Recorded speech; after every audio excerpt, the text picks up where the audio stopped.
Commander Alex Miller stood at the viewing window of the Earth Defense Fleet ship Valiant. His back was straight, and his face showed no emotion, but his fingers tapped against his leg. The alien ship had just connected to their airlock. This was the moment humanity had waited for. First contact with the Galactic Council. "They're coming through now, sir," said Officer Ryan Ellis. Alex nodded. "Remember, everyone, be friendly but stay alert." The airlock doors slid open. 3 tall beings with skin so thin you could almost see through it stepped onto the Valiant. They had 4 arms each and moved with a grace that made them seem to float rather than walk. "Welcome aboard the EDF Valiant," Alex said. "I am Commander Miller."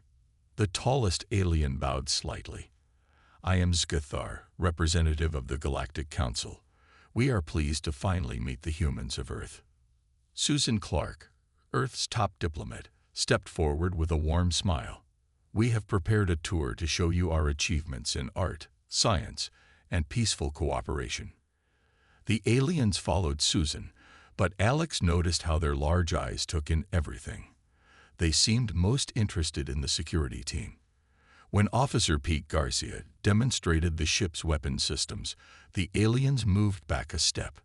Later, Susan showed the aliens videos of Earth. She chose peaceful scenes, children playing, scientists working, people helping each other after a storm. But Scathar kept asking questions about other things. "Your people appear to have many sports where you test physical limits," Scathar said, pointing to footage of a marathon. "Why do humans run such long distances for no reason?" Susan laughed. "It's for fun and health." "Fun?" Another alien named Vrelinx seemed confused. "Your bodies continue moving despite pain and exhaustion. Most species stop when discomfort begins." Alex exchanged looks with Susan. The alien seemed fixated on human physical abilities. During lunch, the aliens watched in silence as the humans ate. "Your diet is remarkably varied," Scathar said. "You consume plants, animal products, and synthetic materials without issue." "We're adaptable," Alex said simply. After the tour ended and the aliens returned to their ship, Alex felt uneasy. "They seemed more interested in our biology than our civilization," he told Susan. Susan nodded. "I noticed that too." What they didn't know was that aboard the council ship, an intense discussion was happening. "They're pursuit predators," Vrelinx said, showing data on a screen. "Their ancestors chased prey until it collapsed from exhaustion. No other council species evolved this way." Scathar looked troubled. "Their endurance is concerning. Did you see the videos of their extreme sports? They jump from great heights, swim in freezing water, and run across burning deserts. For entertainment." The third alien, Lisnak, brought up another screen. "Their medical records show they can continue functioning despite injuries that would incapacitate us. They feel pain but can ignore it, and their healing abilities are remarkable." "What about their technology?" Scathar asked. "Advancing rapidly," Vrelinx replied. "Their ships are primitive compared to ours, but they've moved from basic flight to space travel in just over a century." Lisnak touched a control, showing Earth's military history. "They've spent most of their history fighting each other, if they united against an outside threat." The 3 aliens were quiet for a moment. "The council must decide," Scathar finally said. "Do we invite these predators into our community, or do we contain them on their planet?" Vrelinx looked at the screen showing Alex Miller's face. "They seem peaceful now, but they evolved to hunt. It's in their nature. What happens when they realize the rest of us evolved as prey?" Back on the Valiant, Alex looked out at the stars. He didn't know what the aliens were thinking, but he felt certain that humanity's place in the galaxy would be complicated. He just hoped it would be peaceful. "Sir," Officer Ellis interrupted his thoughts. "The council ship is requesting a follow-up meeting. They want to discuss human physical capabilities." Alex sighed. "Here we go." 6 months after the aliens first visited Earth, Lieutenant Greg Powell and Dr. Olivia Martinez stood in the giant space station that served as the Galactic Council's main hub. The station was bigger than any city on Earth, with thousands of different alien species moving about. Greg tried not to stare, but it was hard not to. "Remember why we're here," Olivia whispered. "This is a test, not just a friendly visit." Greg nodded. After the first meeting, Earth had sent more people to meet with the Council. Each time, the aliens seemed very interested in human biology and abilities. Today was supposed to be a cultural exchange, but Greg suspected there was more to it. A tall, blue-skinned alien named Krell approached them. "Welcome. Today we have arranged some recreational activities with other species, a chance for fun and learning." The first activity was what the aliens called a light physical challenge. It was an obstacle course with climbing walls, narrow paths over water, and tunnels to crawl through. Species from 20 different worlds were participating. "This should be easy," Greg said to Olivia. "I did tougher courses in basic training." As they started, Greg noticed something odd. Most alien species were very good at one part of the course but struggled with others. The tall, thin aliens could jump high but tired quickly. The short, strong ones could lift heavy objects but moved slowly. Greg wasn't the best at any single part, but he kept going at a steady pace. 2 hours into the challenge, half the aliens had dropped out, saying they needed rest. Greg was sweating but felt fine. "Your body is releasing water to cool itself?" asked an amazed alien observer, watching the sweat drip down Greg's face. "Yeah, that's normal for humans," Greg said. By the end, Greg had finished third, behind only 2 aliens from high-gravity worlds. The council members watching made notes and whispered to each other. Meanwhile, Olivia was in a different area of the station. The aliens had asked her to sample various foods to see what humans could eat. What they didn't tell her was that some samples contained what would be deadly germs to other species.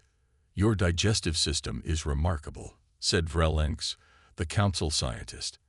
"And your immune response neutralized pathogens that would kill most council species." Olivia smiled, not realizing what she had just demonstrated. "Humans can eat almost anything. We even eat foods that are slightly poisonous for fun, like chili peppers." That evening, the 2 humans were invited to a formal dinner. Many important council members were there, watching them closely. "Tell me," asked Skthar, who had visited Earth first, "on your planet, are humans the top predator?" Greg thought about it. "Well, there are animals that could kill an unarmed human one-on-one, like bears or sharks. But with our brains and tools, yes, we're at the top of the food chain." "Interesting," said Zithar. "Most council species evolved to hide or run from predators. Very few evolved as hunters themselves." Later, in a private room, Vrelenx showed Skthar the results of the day's tests. The human male maintained physical activity for hours without stopping. "His endurance exceeds all but our most specialized species," Vrelenx said. "And the female's biology can fight off almost any disease we introduced." "What does this mean for the council?" asked Skthar. Vrelenx looked worried. "Most predator species in the galaxy are specialists, adapted to hunt specific prey in specific ways. Humans are generalists. They can adapt to almost any environment, eat almost any food, and overcome almost any challenge. They're not the strongest or fastest, but they never stop." "So they are apex predators?" Skithar asked. "Yes," said Vrelenx, "but unlike any we've encountered before. Their real danger isn't in their claws or teeth. It's in their adaptability and persistence." Back in their room, Greg and Olivia didn't know they had just been classified as the most dangerous species the council had ever met. "I think it went well today," Olivia said. Greg wasn't so sure. "Did you notice how they watched us? Like scientists studying lab animals." "We're just different from them," Olivia said. "They're curious." "Maybe," Greg said, looking out at the stars. "But I can't shake the feeling that we're being judged.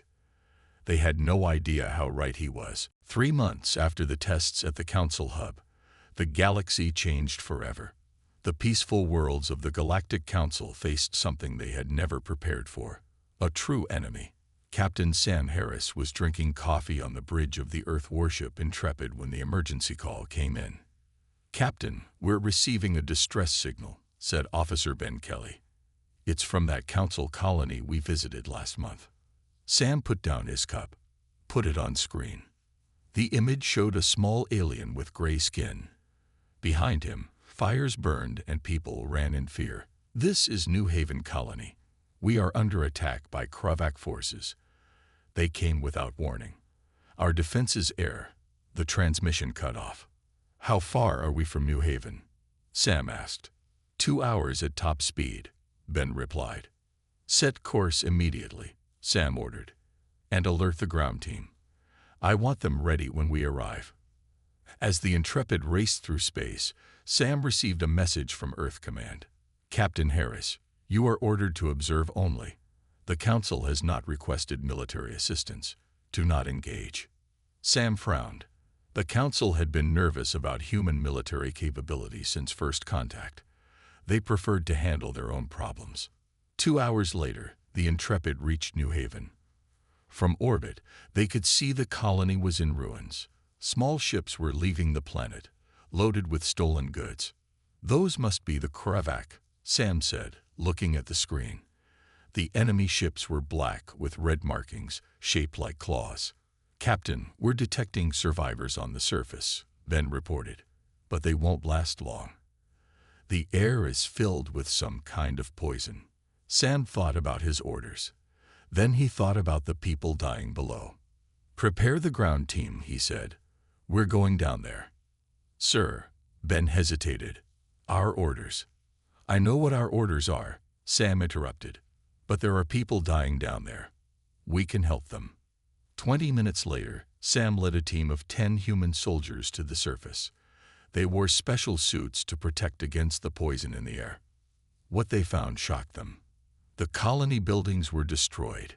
Many aliens lay dead or dying. And walking through the ruins were the Kravak, tall, gray-skinned aliens with 4 arms and faces that looked like they were made for biting. "Spread out," Sam ordered quietly. "Find survivors. Avoid contact with the enemy if possible." The team moved silently through the ruins. Each soldier carried a rescue pod for survivors and weapons for protection. Officer Linda Young found the first survivors, a group of small council aliens hiding in a basement. "It's okay," she told them. "We're here to help." The aliens looked terrified, but not of the Kravak. They were afraid of the humans. You are the predator species," one whispered. "Right now, we're the rescue species," Linda said, helping them into a pod. On the other side of the colony, Sam and Officer Joe Wright ran into trouble. 3 Kravak soldiers found them helping a wounded alien. "Humans," one Kravak said in a rough voice. "The Council's new pets." "We're just here for the survivors," Sam said calmly. The Kravak laughed, a harsh sound. "There will be no survivors." They attacked without warning. Sam had never seen anything move so fast.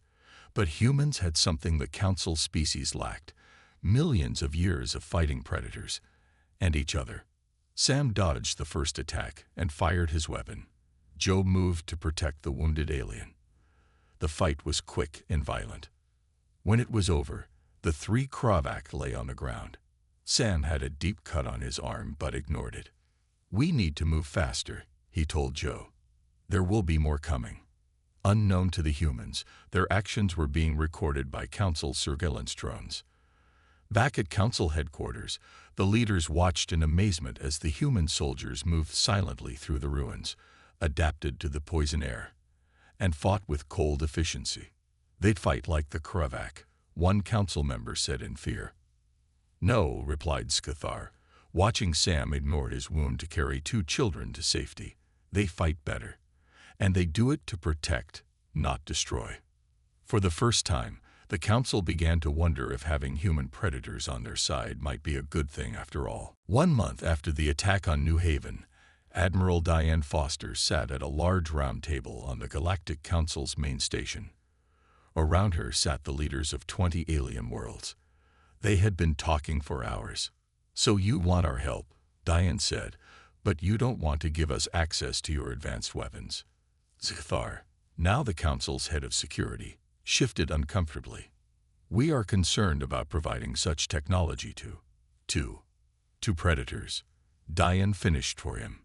"Let's be honest about what's happening here. Your peaceful worlds are being attacked by the Kravak.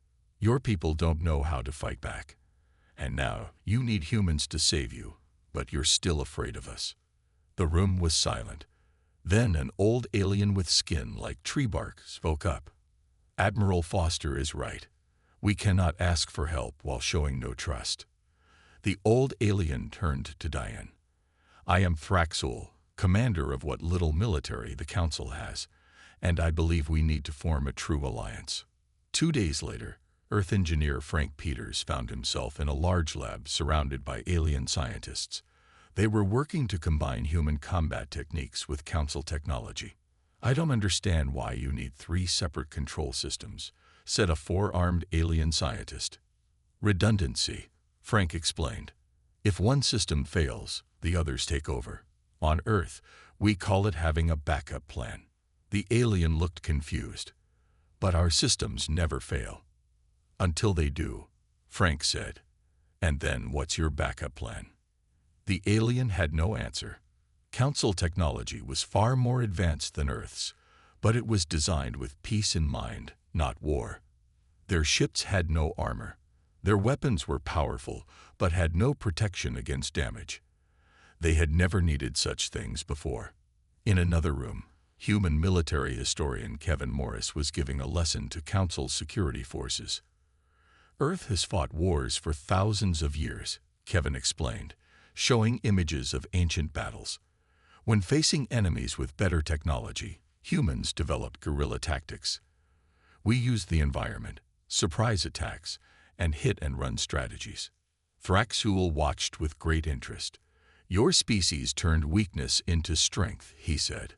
"We never considered fighting this way. When the Kravak attacked, our people simply surrendered or ran." Kevin nodded. "That's because your evolution was different from ours. You evolved to avoid predators. Humans evolved to be predators, but also to fight other predators." That evening, Diane met with the Council leaders again. This time, the mood was different. "We have voted," Cathar announced. "The Council formally requests an alliance with Earth. We will share our technology, and you will help us fight the Kravak." "With conditions," added another Council member. "Human ships will always have Council observers on board, and all human military forces will return to Earth once the Kravak are defeated." Diane considered this. The Council still didn't fully trust humans, but it was a start. "We accept," she said. 2 weeks later, the first joint human Council ships were ready.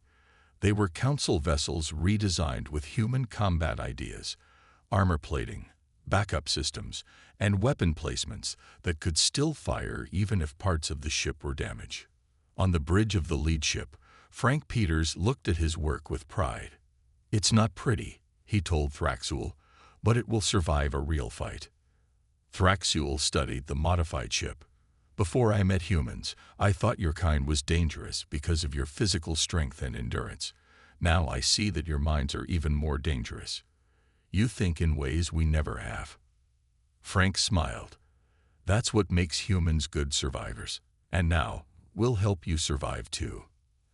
As the new fleet prepared to depart, Kevin Morris stood with Cathar, watching. "Are we doing the right thing?" Cathar asked. "Giving weapons to predators." Kevin looked at him. "You're not giving weapons to predators. You're fighting alongside predators who choose to protect rather than hunt. There's a big difference." For the first time, Cathar seemed to truly understand. 3 months after the alliance formed, the joint fleet reached the Kravak stronghold on planet Dexera. It was time for the first major attack against the enemy. 12 ships surrounded the planet, their weapons ready. Major Lisa Rodriguez checked her armor one last time. She would lead the ground troops while Commander Eric Wilson coordinated the attack from orbit. Remember, Lisa told her soldiers, the Kravak are fast and have 4 arms. Keep your distance and work in pairs. In the ship above, Eric studied the planet scans. Their main base is built into a mountain. We'll hit their outer defenses with the ships, then Lisa's team will move in.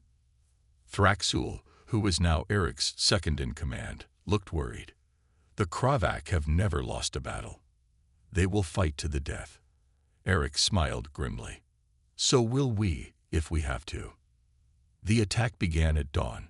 The ships fired on the Kravak defenses, creating gaps for the ground troops to land. Lisa led 300 human soldiers and 100 council fighters toward the base. The Kravak responded quickly. Their black ships rose from hidden hangars and attacked the fleet. On the ground, hundreds of Kravak warriors poured out to meet Lisa's forces. The battle in space was fierce. 2 council ships were badly damaged in the first attack. The Kravak expected the rest to retreat, as council ships always had before. Instead, the human-modified ships continued fighting despite their damage. Eric's ship took a direct hit to its bridge.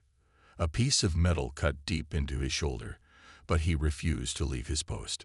"Sir, you need medical attention," said a council officer. Later, Eric said, pressing a bandage to his wound, "Right now, we need to cover Lisa's team." The council officers watched in a mix of horror and admiration as Eric continued giving orders while bleeding. A human medic arrived to treat him, but Eric kept working even during the treatment. On the ground, Lisa faced a difficult situation. The Kravak had better weapons and more troops. In the past, they had easily overwhelmed council forces, but humans fought differently. Team Alpha, flank left, Lisa ordered. Team Beta, create a diversion at their main entrance. Team Charlie, follow me. The Kravak were confused by these tactics. They were used to enemies who attacked head-on, not ones who split up and attacked from multiple directions. When the Kravak disabled the human soldiers' advanced weapons with an electronic pulse, the council fighters thought all was lost. But the humans simply switched to their backup weapons, simple guns that didn't rely on advanced technology. "Always have a plan B," Lisa told a surprised council fighter as she handed him a spare weapon. The battle lasted for hours. The Kravak fought fiercely, but the humans refused to give up. When Lisa's team finally breached the main base, they found something important: a map showing all Kravak bases in council space. "We got it," Lisa reported to Eric. "Mission accomplished." Back on the ships, the council observers were sending reports about what they had seen. Videos of humans continuing to fight despite injuries, adapting when their technology failed, and using tactics the Kravak couldn't predict spread throughout council space. One video showed a wounded human soldier sharing water with a captured Kravak. Another showed Lisa carrying a hurt council fighter to safety while under fire. The message spread quickly. Humans were indeed apex predators, but they were fighting for the council, not against it. After the battle, Eric met with Thraxul in the medical bay. Eric's shoulder was bandaged, but he was already reviewing plans for the next attack. "I never understood humans until today," Thraxul said. "Your bodies are built to hunt, but your hearts choose to protect." Eric looked up from his plans. "That's what makes us different from the Kravak. We know when to fight and when to show mercy." The news of the victory spread through the galaxy. For the first time since the war began, the council worlds had hope. The predators from Earth had become their greatest defenders. 2 months after the victory at Dexra, the joint fleet pushed deeper into Kravak territory. With each battle, the alliance between humans and the council grew stronger. The ships captured 5 more Kravak bases and freed 7 council worlds from enemy control. Dr. Jack Turner worked in his lab on the flagship, studying Kravak biology. As Earth's top xenobiologist, his job was to find weaknesses in the enemy. But what he discovered changed everything. "This can't be right," Jack muttered, looking at his screen. He ran the tests again. then called Admiral Foster. "Admiral, I need to show you something important," he said. An hour later, Admiral Foster stared at Jack's findings with a shocked expression.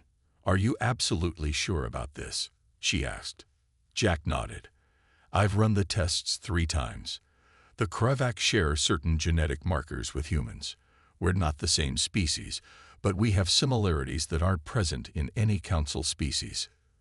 "What does this mean?" the Admiral asked. "It means the Kravac evolved in a similar way to humans," Jack explained. "They're pursuit predators too, but while humans became adaptable generalists, they became specialized hunters." This discovery raised disturbing questions. Why did the Kravac attack the Council? And why now, just as humans were making contact? Meanwhile, diplomat Nicole Bennett was meeting with captured Kravac leaders on a secure station. Her job was to understand their reasons for war and maybe find a path to peace. The Kravac leader, a scared warrior named Grekthar, sat across from her. His 4 arms were bound, but his eyes watched her with keen intelligence. "Why did your people attack the Council?" Nicole asked directly. Grekthar's mouth formed what might have been a smile. "They fear predators. Always have. We learned this long ago." Nicole leaned forward. "But why start a war now, after years of staying away from Council space?" "Because of you. Humans." Grekthar's voice was rough, but clear. "Our spies told us the Council was considering you for membership. Predators like us, but different." Nicole felt a chill. "I don't understand." "The Council rejected us centuries ago for being too predatory," Grekthar explained. "We were banned from their space, forced to live on the outer worlds. Then they find you, predators who hide your nature behind smiles and talk of peace." "We don't hide our nature," Nicole argued. "We channel it. Humans can be violent, yes, but we choose to use our strength to protect." Grekthar laughed, a harsh sound. "So you say. But we feared the Council would use you against us. Human predators replacing Kravac as the galaxy's warriors. We attacked first because we had to." Nicole reported this conversation to the Council. In a large meeting room, representatives from all worlds gathered to discuss this revelation. "The Kravac believe we wanted to replace them with humans," Nicole explained. "They attacked out of fear, just as you feared humans when we first met." The Council members looked uncomfortable. Skathar spoke up. "It is true that we rejected the Kravac long ago. They were too aggressive, too warlike. We feared they would dominate our peaceful worlds." "And now you use humans as your warriors instead," Nicole pointed out. "Aren't you making the same mistake?" The room was silent. Then Nicole spoke again, her voice firm, but gentle. "The galaxy needs balance. It needs both creators and protectors. Humans can serve as guardians, using our predatory instincts through discipline and moral codes. But we can't be the only predator species you accept." Some Council members nodded, but others looked afraid. "How can we trust any predator species?" one asked. Nicole thought carefully before answering. "By understanding that nature is not destiny. Humans and Kravac evolved as predators, yes, but we all choose how to use our strengths. Humans choose to protect. Perhaps the Kravac could learn to do the same, if given the chance." The Council remained divided. Some saw wisdom in Nicole's words, while others feared that bringing 2 predator species into their community would end their peaceful way of life forever. The fate of the galaxy now hung in balance, with humans caught in the middle. 1 year after the revelation about the Kravac, the war finally ended. After many more battles and long peace talks, the Council, humans, and Kravac reached an agreement. It wasn't perfect, but it was a start. Captain Jason Wright stood on the bridge of the Guardian, the first true peacekeeping vessel in the galaxy. His crew was unlike any other. A mix of humans, Council species, and even 3 Kravac officers. "Status report," Jason said. "All systems normal, Captain," replied Lisnak, a Council officer who had once feared humans, but now served proudly alongside them.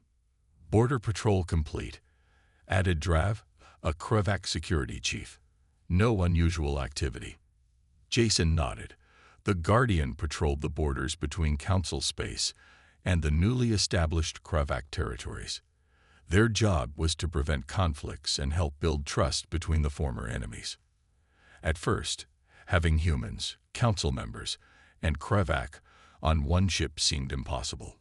The Council species were nervous around both predator groups. The Kravac were proud and angry about their past treatment, and humans were caught in the middle, trying to keep peace.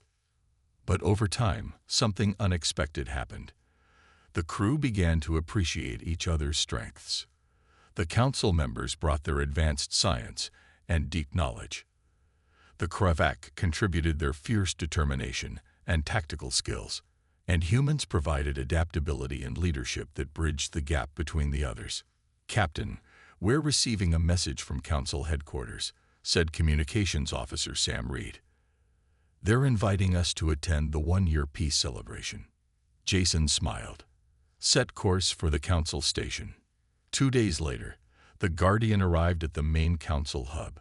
The station looked very different from a year ago. Where once only Council species walked the halls, now humans, and even some Kravac moved freely among them. In the Grand Meeting Hall, Admiral Foster stood with the Kravac leader, Grekthar, and Council Elder Xinteri. Despite their differences, they had worked together to create the peace. "This wasn't easy," Admiral Foster said to Jason when he arrived. "Many on the Council still fear having predators among them. And many Kravac still distrust the Council," added Grekthar, whose bonds had been replaced with the uniform of a cultural ambassador. "Yet here we are," Jason replied, "working together." The celebration began with speeches from leaders of all three groups. Then Elder Xinteri, one of the oldest Council members, presented Admiral Foster with a special gift, an ancient symbol carved from stone. "This represents the Guardian at the threshold," Xinteri explained. "In the oldest days of our history, when our people were small and afraid, we sometimes formed bonds with the gentler predators of our worlds. They would protect us from more dangerous hunters." The old alien looked around the room at the gathered representatives of 3 very different evolutionary paths. "We feared predators because we evolved as prey," Xinteri continued softly. "But now we understand. Every ecosystem needs its apex predator to maintain balance. Humanity has found its place among the stars, not as conquerors, but as protectors. The galaxy will never be the same." Later, Jason walked through the station's central garden. He stopped when he saw something that gave him hope for the future. A young human girl named Emma was playing with 2 alien children, one from the Council and one Kravac. They were building something together from blocks, laughing and talking as if they had always been friends. Nearby, a Council observer watched with interest. He turned to his colleague and said, "Notice how the human child playfights with the others. She could easily overpower them, but she holds back her strength." His colleague nodded. "The mark of a true apex predator, confident enough in its position that it rarely needs to prove its power." Jason smiled as he watched the children. The road ahead would not be easy. Trust between such different species would take generations to build fully. But seeing those children play together gave him hope. Perhaps being the galaxy's apex predators wasn't about hunting at all. Perhaps it was about having the strength to protect, the wisdom to show restraint, and the courage to bridge the gaps between very different worlds.